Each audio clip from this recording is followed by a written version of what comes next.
Madhepur police लगातार पियक्कड़ों पर कार्रवाई कर रही है।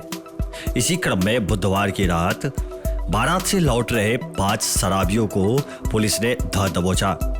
धराए पियक्कड़ों की पहचान मधेपुर पश्चिमी निवासी मोहम्मद जाबिर, मोहम्मद अरमान, मोहम्मद गुलजार, मोहम्मद रजा तथा मैनाराही के मोहम्मद इम्तियाज के रूप में की गई है। इन सबको गिरफ्तार करने वाले एसआई टीपी सिंह ने बताया कि रात्रि गश्ती के दौरान स्थानीय संगत चौक पर एक वाहन तेजी से आ रही थी, जिसे शंका के आधार पर रोका गया तो सभी शराब के नशे में धुत पाए गए।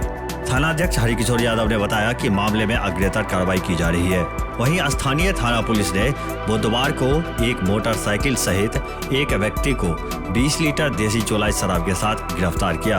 यह कार्रवाई बोछी बांध पर दीवागश्ती के दौरान एएसआई फहीम खान ने किया।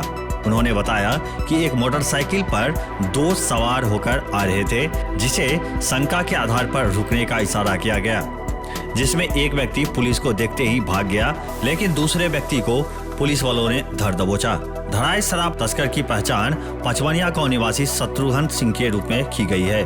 तलाशी के दौरान मोटरसाइकिल पर 20 लीटर देसी चौलाई शराब भी पुलिस ने बरामद किया। थानाध्यक्ष हरिकिशोर यादव ने बताया कि इस मामले में भी अग्रेतर कार्रवाई की जा रही है। क्षेत्र भर के और भी ताजा अपडेट के लिए बेतला 24/7 चैनल को सब्सक्राइब करना न भूलें। धन्यवाद।